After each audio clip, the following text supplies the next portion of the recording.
Hello, everyone. I hope you can hear me. I hope everything is going well where you are. I'm going to give people a couple of minutes to get adjusted. Go ahead and get into the room. Make sure that everything is okay. Maybe get a snack, sit down, have a little time to yourself. This is our second season. I'm really excited about it. Thus far, y'all have sent some really great and thoughtful questions. And so I'm excited to get into them with you. Hello, Maria. Thanks for being here. I'm really excited. Feel free to drop me a hi, hello. Let me know if you didn't get a chance to send me your question ahead of time and you want to go ahead and drop it in the chat. That's an option as well. But know that I'm really excited to be here with y'all. And while we're letting people get settled, for the record, I had a very different intentional opening to the second season that I ended up having to redo, throw away after the events of last week. It became clear that just talking about what was to come without addressing what was happening currently was ultimately insufficient, inadequate, and honestly unhelpful. And so I'm excited that y'all are here with me today so we can talk through a lot of what we've been through we since just Wednesday, which Wednesday to Monday, especially before Trump, seems like it shouldn't be as long, but we have learned a great deal in the last 5 days. And so I'm excited to share that with you. Hi, Sally. Glad you're here too. And thank you. For those of you who didn't know, Thursday was my birthday. And so this excitement and launch was what I wanted to do for it. I wanted to share my birthday with you all. And so because of the events last Wednesday, I decided to push it back in an effort to make it a point to be here. Hello, TD. I'm glad to see you too. So I guess we can go ahead and get started just a little bit to kind of talk about some of the questions you guys had, along with what's going on in the world at large. And I want to thank you first and foremost to anyone who paid attention to us in the first season. If you liked, shared, downloaded, watched, know that I appreciate you to the ends of the earth. This is a huge passion project of mine as a political nerd. And so I'm excited that it was well received. I'm excited that we get a second season and to tell you what some of the things that I have planned for this season that I think are really exciting. But to kick it off, I did say that this was an Ask Me Anything regarding politics in the podcast. And I want to make abundantly clear that y'all really came through on the anything part of that. I thought I was going to get general questions about national politics or maybe even state level stuff, but I got questions on everything from the 25th Amendment versus impeachment, on Vice President-elect Harris's Vogue cover and what that means, understanding that we're stepping into the first Black woman in a role like that. I got questions about Georgia organizing and what it means for Georgia to go blue this go round. I got questions about Leader Stacey Abrams and how to replicate that across the country. And so I want to say thank y'all so much for trusting me with that information. Thank y'all for bringing me your questions. And I really, really hope that I answer them. And so keeping that in mind, let's go ahead and get started. I wanted to start with what felt like a lighter of those questions, i.e. Vice President-elect Harris's Vogue cover. So for those of you who were not aware, Vice President-elect Harris will be on the cover of Vogue in February. And the cover was released this weekend, and underwhelming is a high point. A lot of people felt like it didn't do her justice aesthetically, didn't do her style justice, one, for her as an individual, but also for Vogue itself. Vogue covers are iconic in their own way. And so for the first woman vice president, first Black woman vice president, first Southeast Asian woman vice president to have her cover look this way had a lot of people feeling as though it was intentional in a way. We know that Vogue has a history of shooting Black people camera-wise in a way that's unappealing and not aesthetically exciting. And so this definitely fell into that tradition. Unfortunately, I do think what we're about to see is similar to what we saw in 2016 with Hillary Clinton being the first woman nominee of a major political party to run for president, along with a lot of other firsts, in that we don't realize how saturated some of our intense spaces are with whiteness as a standard until we interrupt that.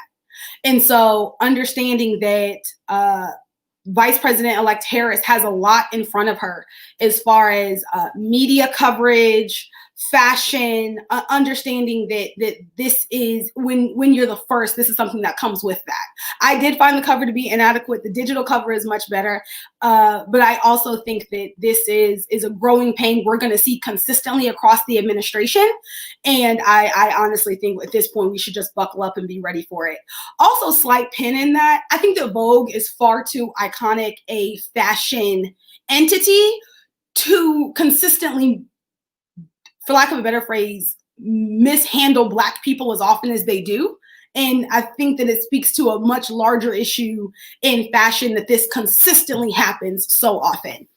On that same point, though, I also got a question about the chance that President-elect Joe Biden only serves one term. We heard that floated during the primaries as though he would only serve one term and then let whomever his vice president be run for office for the second term. I personally think that if Joe Biden is physically able, he will run for president again. If for no other reason, then I don't see the difference drastically for him between 78 and 82. If the man wants to be president, he wants to be president. I do think that he should consider doing that if for no other reason than his physical health. But that's not a problem we have until we actually encounter it. Also noting that it appears as though President-elect Joe Biden made a lot of promises on the campaign trail that may not come into fruition during his administration. We are seeing that with student loan debt. We're seeing that with some other areas as well, as far as a big campaign promise being made that ultimately doesn't manifest. And while that I don't think is indicative of I guess of virtue or morality, I do think it's something to pay attention to, particularly for things that there is no precedent for. Moving on, I got a great deal of questions about the difference between impeachment versus the 25th Amendment. So for those of you who don't know, due to the insurrection that happened last week, there are a host of people on all sides of the aisle crying for Trump to be removed from office. There are a lot of ways you can be removed from office as a president. You can have the 25th Amendment impeached in this instance, or 25th Amendment invoked. You can be impeached, or you can resign. And there's a lot of varying opinions on how that will happen. As far as I'm concerned, right now, it's abundantly clear he doesn't want to leave office. And so I'm more invested in what I call a full court press, right? So if that's Republicans asking him to resign, in addition to Democrats introducing impeachment articles, in addition to Pence flirting with the 25th Amendment, I'm team put it all in front of him because we need him gone, kind of by hook or by crook. And so however he needs to leave, I'm down to do that. If you were to ask me my favorite of those options, I would opt for impeachment because I think it's the most damning politically, primarily because there is the Former President's Act, which is a big bundle of all the things that you get when you were no longer president. As we know, presidents don't necessarily leave office and go on to have jobs or do other things. And it's because the Former President's Act effectively allows a lifeline for them to maintain themselves without having to do that. And so him being impeached would take that off the table. There's written into the Former President's Act that if he's impeached or anything under Section 4 and he's actually removed from office, then that is not applicable to him. And so I think that is something that would be damning for him moving forward, to not have the safety net that every other president has had. Now, keeping in mind, another reason that I think it's damning politically is because I want every single Republican on record to have to say whether or not they believe Donald Trump should be impeached in this moment. I think it's been made abundantly clear that Donald Trump intentionally incited a group of people to barrage the Capitol building. They broke in, lives were lost, lawmakers were paralyzed, staffers were terrified. It was a mess and a half, and active intentional treason. And while Republicans who also coddled him and allowed a lot of this rhetoric to exist, if not participated in it themselves, attempted to be indignant and self-righteous after the fact, as though enough was enough and they didn't need, that shouldn't have happened. I do think an impeachment trial requires you to say what, like, if you're putting your money where your mouth is. So I want Lindsey Graham and Ted Cruz and Mitch McConnell and Josh Hawley and Mitt Romney and everybody else who flirted with Trump and flirted with his base and did not reel him in before this happens. I think you should have to attest for now being on the other side of probably the worst domestic terrorism event in history, or not in history, since 9/11, that was what I meant. But the idea that the intentionality placed, the planning had, the organizing that happened, there's a definite need for all of them to be forced to respond in a way that history accounts for whether or not they think treason in the highest office of the land is worthy of leaving public office. So that's why I personally would prefer impeachment. I did get a question about whether or not, if the 25th Amendment was invoked, if those are, if invoking the 25th Amendment implied that Trump was inadequate, or if there's any way he could use the 25th Amendment being invoked to, I guess, muddy the water on some additional outstanding charges we know that are pending in the state of New York. And I do think that the 25th Amendment, as it's currently written, implies that the president is incapacitated in some capacity. It's not written as though they are an active participant in a coup. And so because of that, I do think that invoking the 25th Amendment could potentially allow Trump to at least make the case that he is mentally unwell, pending these other charges. And I think if we were dealing with a sane person, that would be something to be concerned about. But we're not. I personally believe that President Trump is far too vain and far too narcissistic to ever present himself as inadequate in a court of law, assuming that it came to that. And so with those options on the table, I still believe impeachment is the strongest option as far as making sure as many people as possible are held accountable for this. I also got a question, or in events that happened last week, I got a question about the Georgia Senate elections, which, yay, for the record, there Wednesday morning, there was a great deal of joy had, even though it was quickly stolen, unfortunately, for Reverend Dr. Warnock, and later in the afternoon, Senator Ossoff to be elected to the Senate, which is huge and exciting. And we need to, I would really love for our political energy to be redirected there. I think it's unfortunate, to say the least, that our joy was able to be taken in that way at seeing the Capitol building being destroyed by white supremacists. And so there was a lot of questions about how does that happen, right? How do we replicate that? How do we make sure that Leader Stacey Abrams can do that across the country?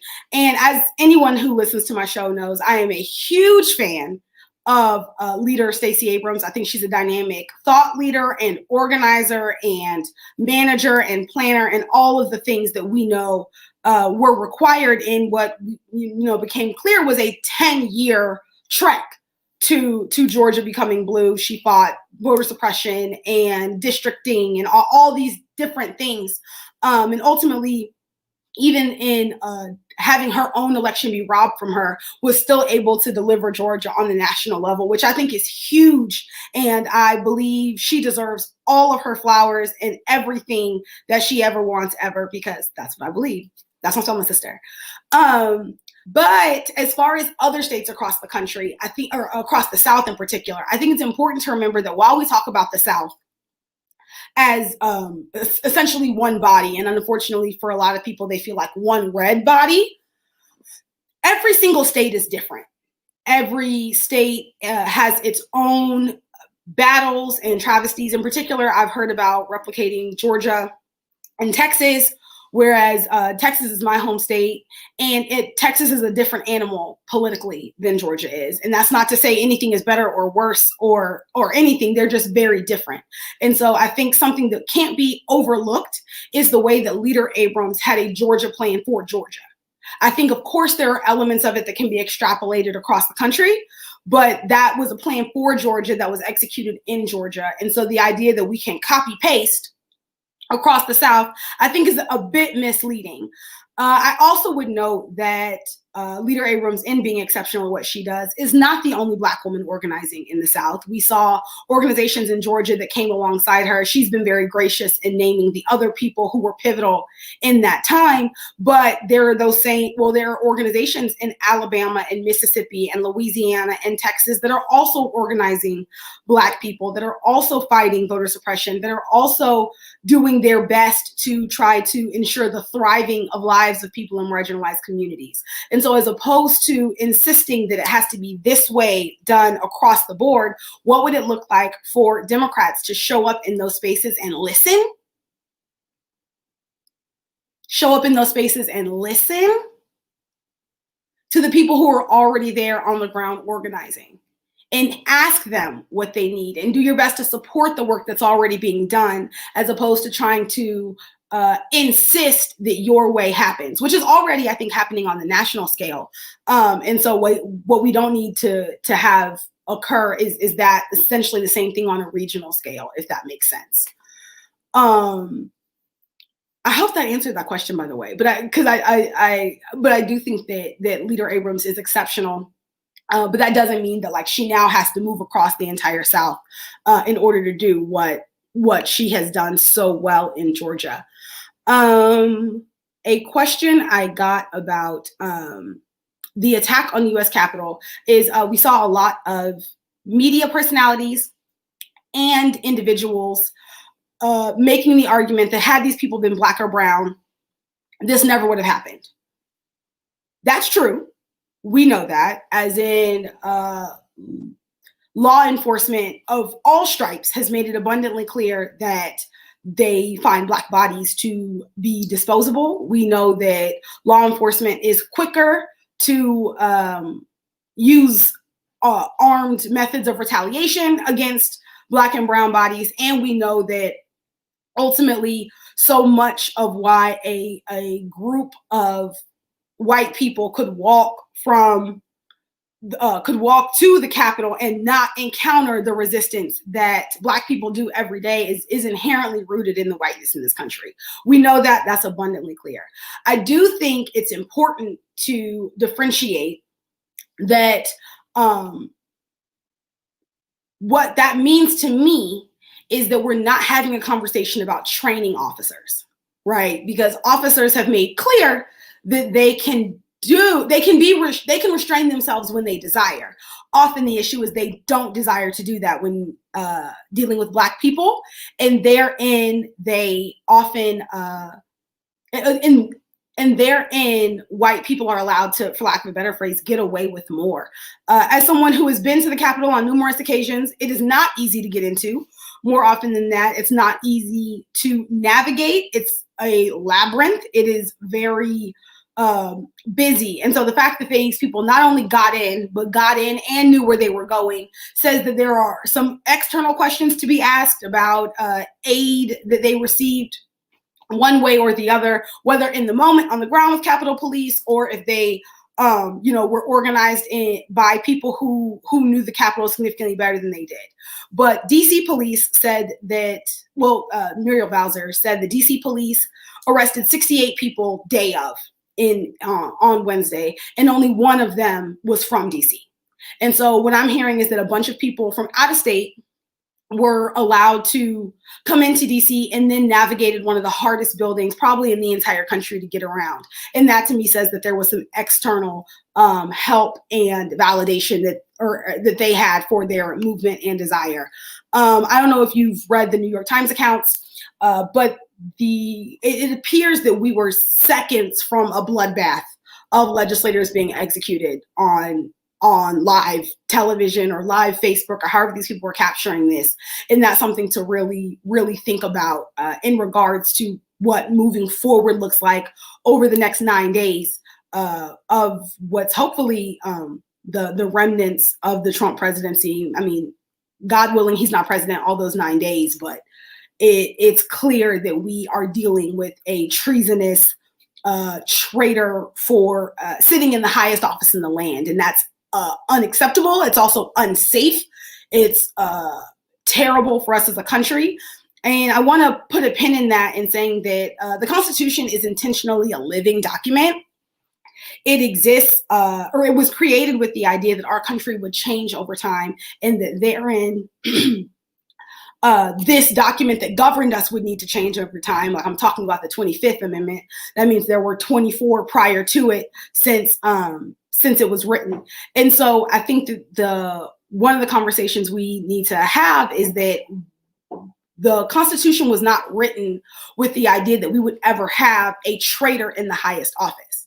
Like that's not what it was supposed to be. And so a lot of the way things are written and the way the presidency is designed was with the notion that this was a noble person who existed in this space.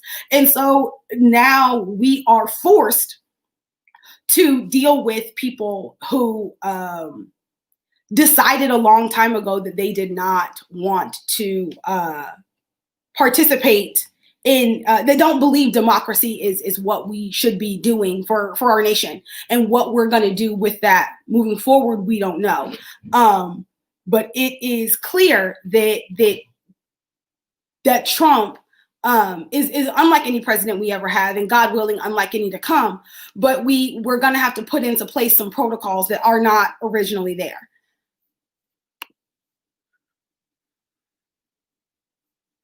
I also got a question about the podcast, which is fun. You know, I do it for myself. And one of the questions I got was about the name of the podcast and how I came to that name, how it came about. And I mean, as someone who thought about having a podcast for a really long time, I really looked forward to, I went through a host of names, I guess more accurately, of different things I was going to call it. But I do think what's most fitting about the current name is that one, Unbossed is paying homage to Shirley Chisholm. Her biography is called Unbossed and Unbought.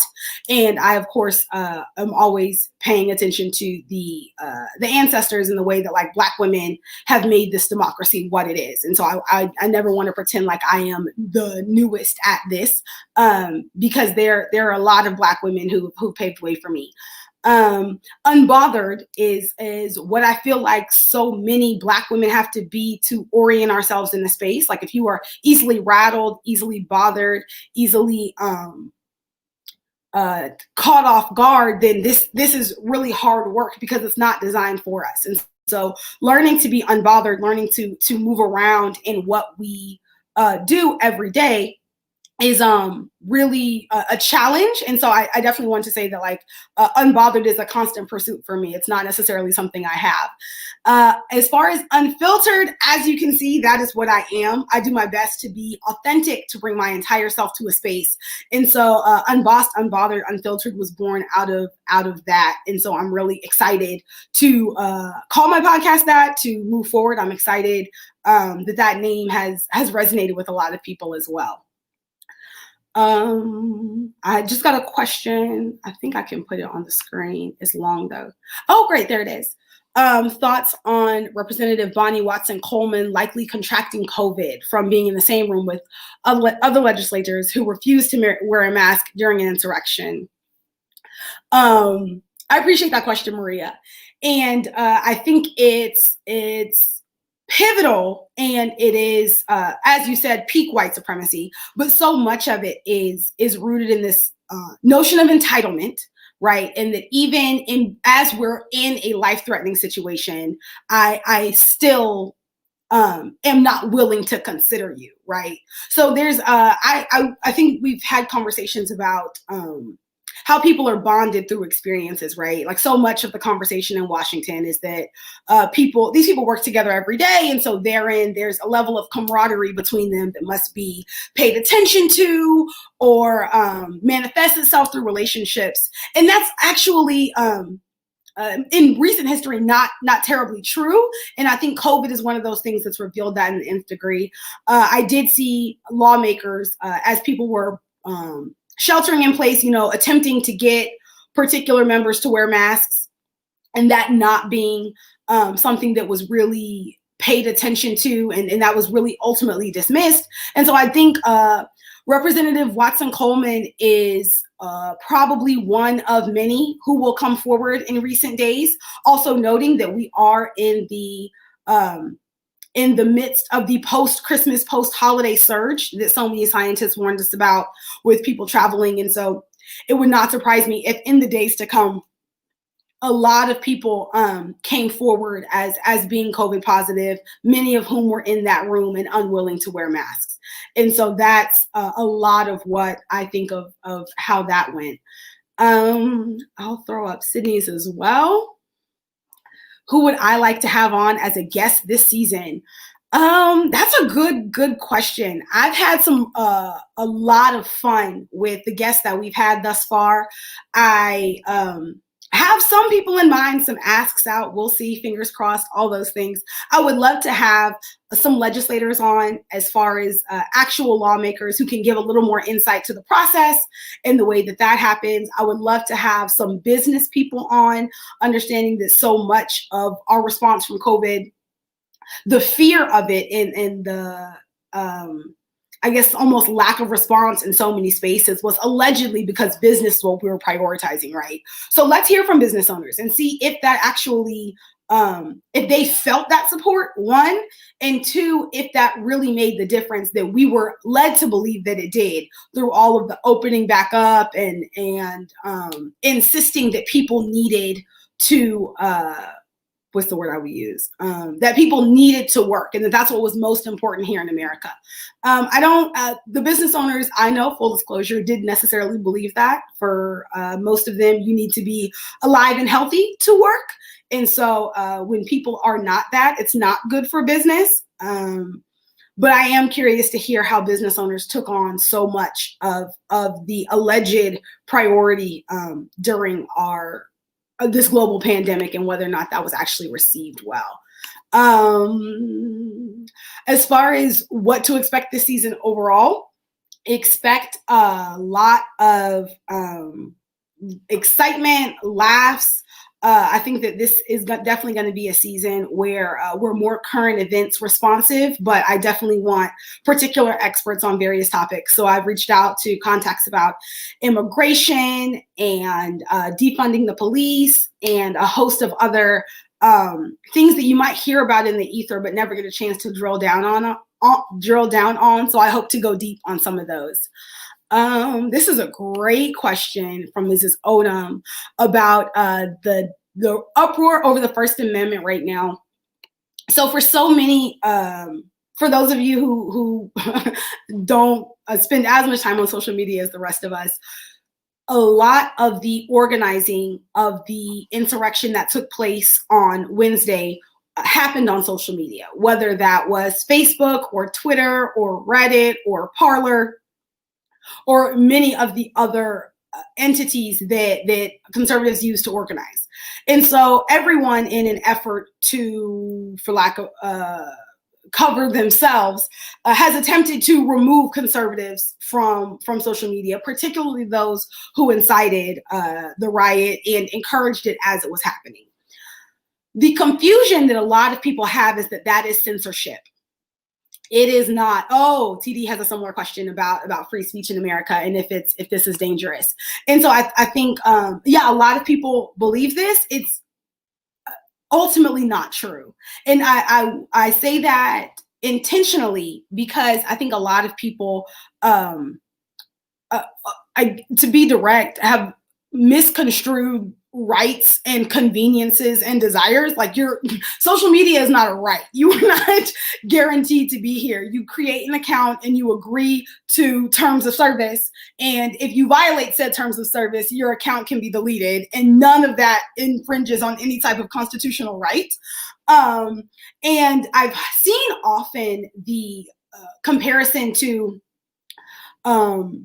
gay wedding cakes and Christian bakers, right? We know that that was a case that the Supreme Court saw a few years ago, I believe coming out of Colorado, but ultimately with this idea that business owners can choose who they give service to, and that's what's happening here. I don't want to use that example because I don't think that, if I'm honest, that's a good court precedent to be heralded. I hope it's overturned. I don't think it's accurate. But a better example that I saw was, it's more like if you were in a bar and inebriated and started a fight and the bar kicked you out, right?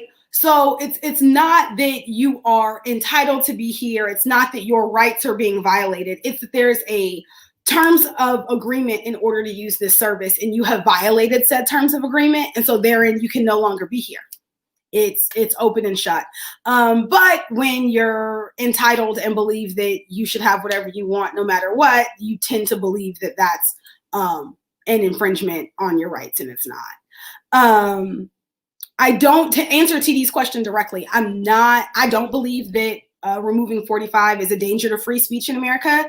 You cannot incite a riot already. And so if that's what you're using social media to do, we're having a different conversation about the avenue in which it's done. But no, it's not a danger to free speech at all. A question from Jainaba Sakan is, do you think that there are other red states with the potential to go blue? Is that what's most important? Thank you for that question, Jainaba. I think that we get caught up in this red-blue binary a lot that can make it hard for progress to be noted. So a lot of people have essentially, for Southern states, the marker for progress becomes like whether or not, like how many Democrats you elected, like whether or not you go blue in a presidential. And I really want to change that, if for no other reason than politics is not a sport or game in the way that I feel like sometimes it's covered in the media. These are people's lives that we're dealing with, and there are active organizers and progressives fighting for their lives to be better in these states, regardless as to what that ends up looking like on an electoral level. And so I think a better conversation is when we're listening to these communities, as I pointed out earlier, is whether or not there is what the thriving for marginalized communities looks like. One of the conversations I had with my church on Sunday was about essentially this, if you want to call it like race from the bottom that progressive spaces end up doing of, well, at least we're not blank, right? And that's, if you're domestic and you're in Rhode Island, right? It's like, at least we're not Alabama, at least we're not Mississippi, as opposed to saying like, hey, we're chasing freedom and we're pursuing people living their best lives. Let's make that the goal, as opposed to our distance from what the worst case scenario might be. And so I think shifting our conversation from whether or not you're blue or not to a conversation on whether or not people are able to live their lives to the fullest is the best framework for this moving forward. Thank you, Elisa. After Georgia flipped, what state do I think we should be pouring into next?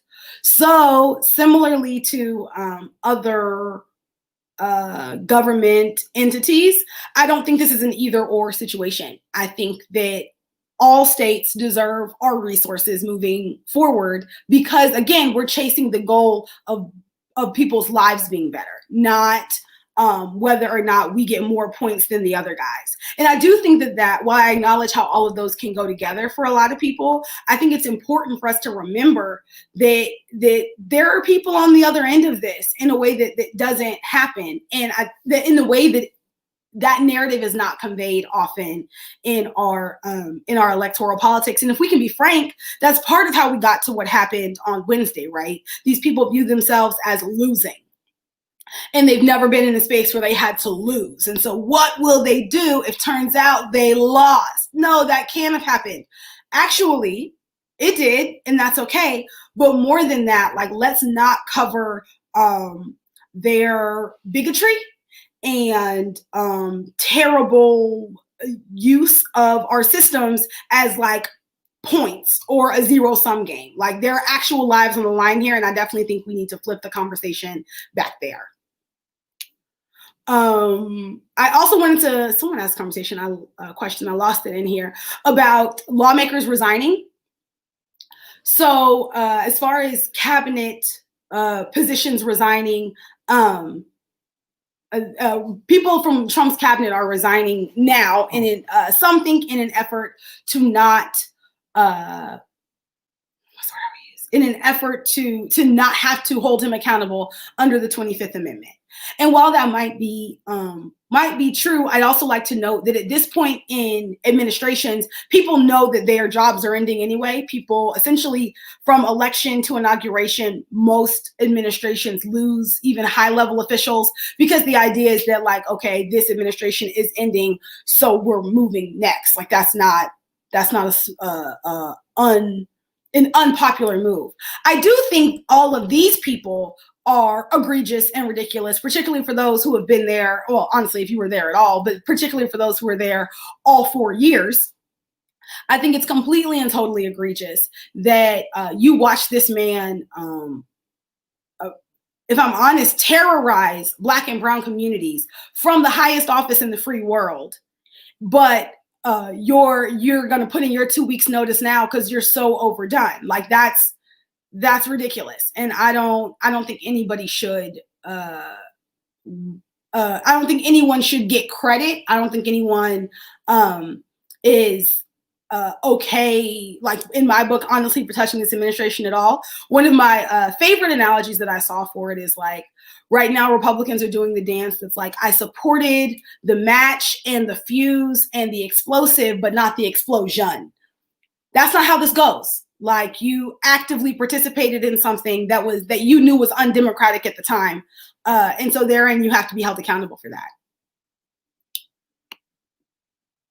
So my question from Lawrence is, what do you see as the greatest strength of the incoming Biden administration? Similarly, what do I think they need to improve the most?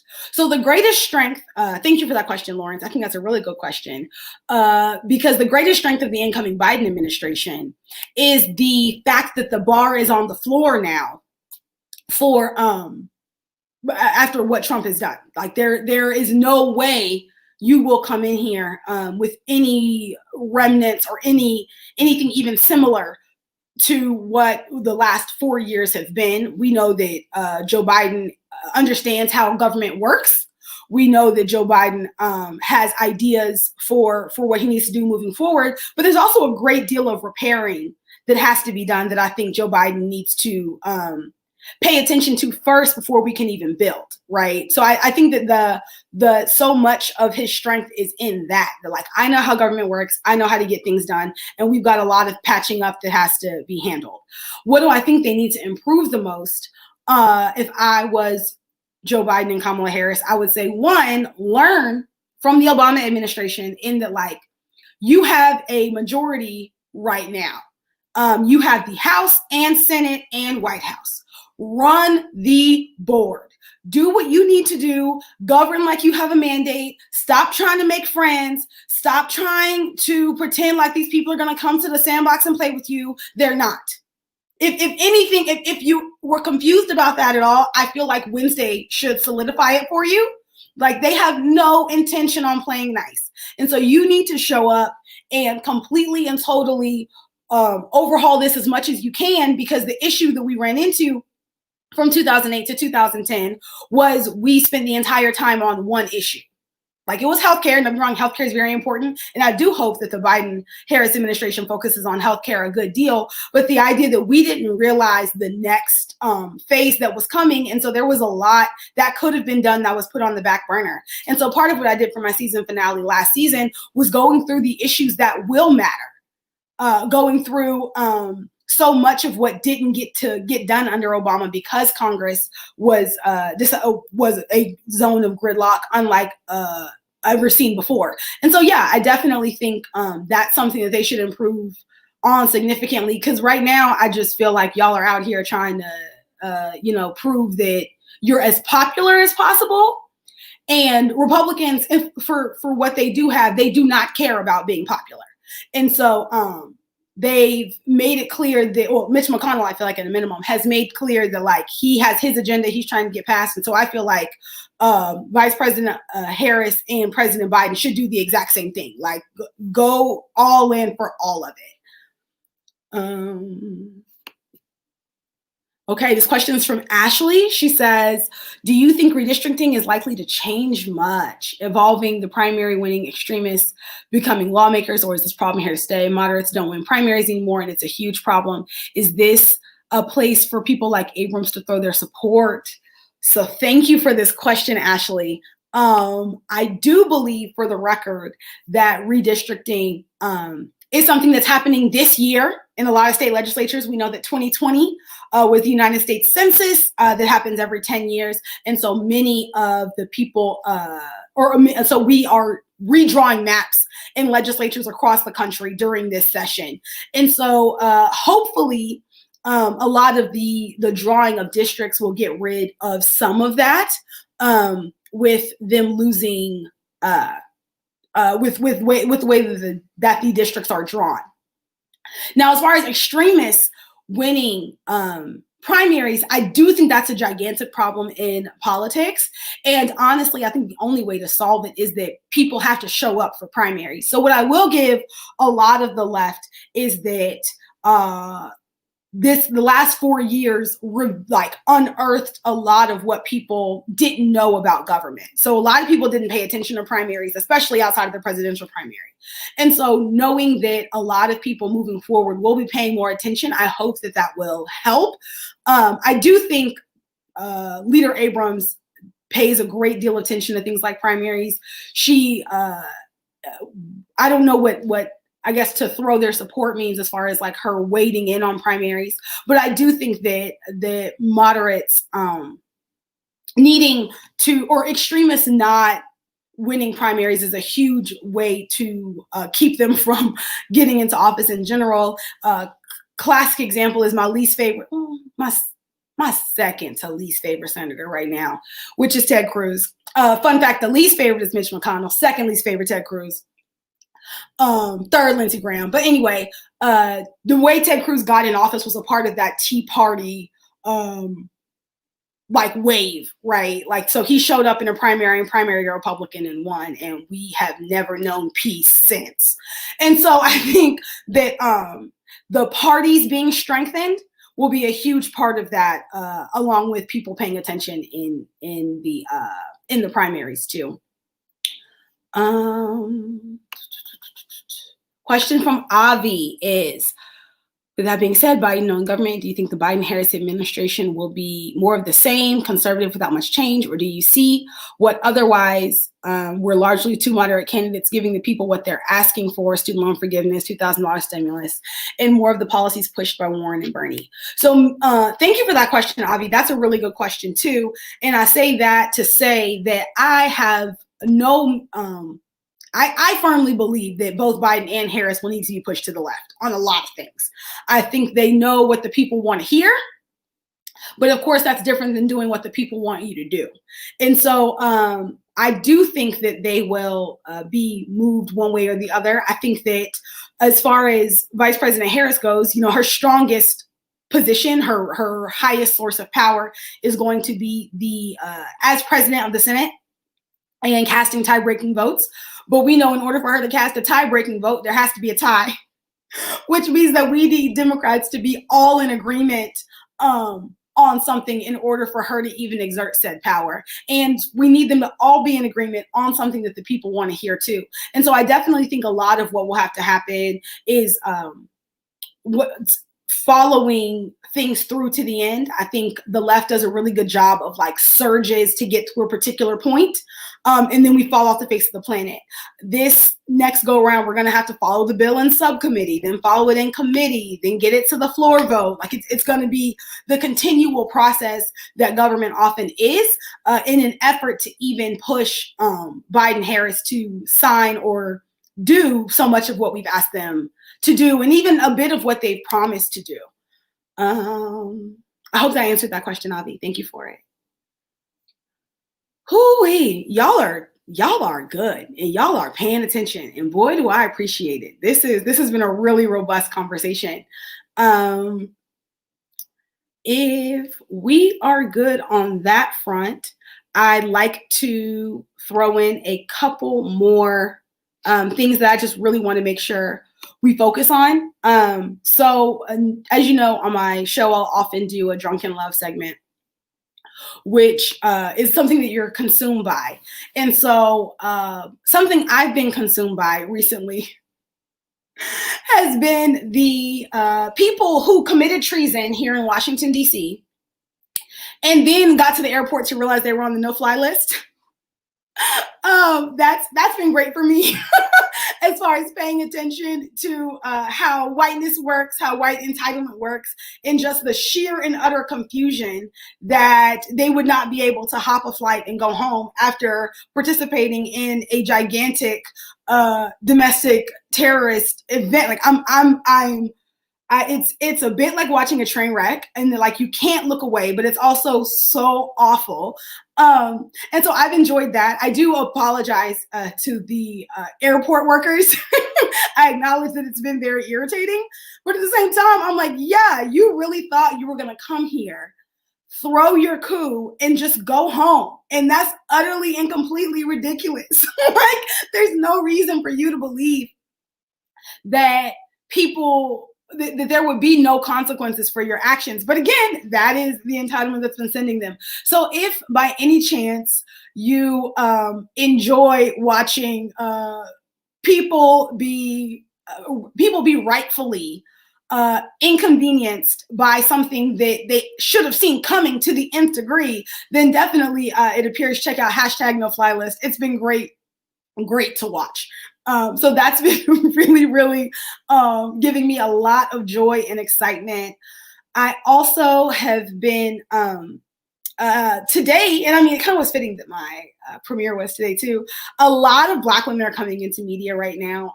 Abby Phillip just got is taking over John King's show on CNN. So she'll be on the Sunday morning show. Tiffany Cross, as we know, took over for Joy Reid on Saturdays. Jonathan Capehart is on Sundays. And so I'm really excited to see what the diverse perspectives look like under this administration, and the ways that we pay attention to how our stories are told in particular contexts. I was watching Tiffany Cross this weekend, and she had on a really an all Black panel to discuss what happened for the insurrection. And I think that is the way we should be talking about these things. Like, what is happening in marginalized communities, and what are we going to do in a world where they are the focus. And so I'm excited for the Biden-Harris administration for that reason. And so keeping that in mind, I've had a great time with y'all. Thank you so much for coming. I'm really excited.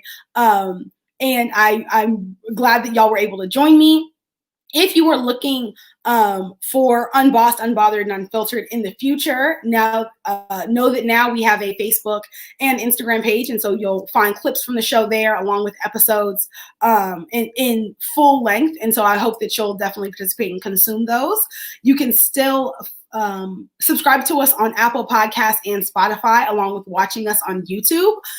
This has been an amazing experience, and I think that moving forward under this administration, we'll be able to have some really rich conversations about what it means to focus on our thriving. I feel like so much of the conversation under the Trump administration was about our survival, that I'm excited to have a conversation about not just surviving, but thriving and what it looks like in order for us to do that. You can also follow me on Twitter or Instagram at Unbossed or at Lauren Zehyoue. I'll go ahead and show you my name in the event that you don't already do that. I'd love to follow you there. If you have any questions or ideas or desires that you just want to talk about, I'm really open and really accessible, and I would love to communicate with each of you. And so keeping that in mind, I appreciate you joining me for our premiere, and I hope to see you soon.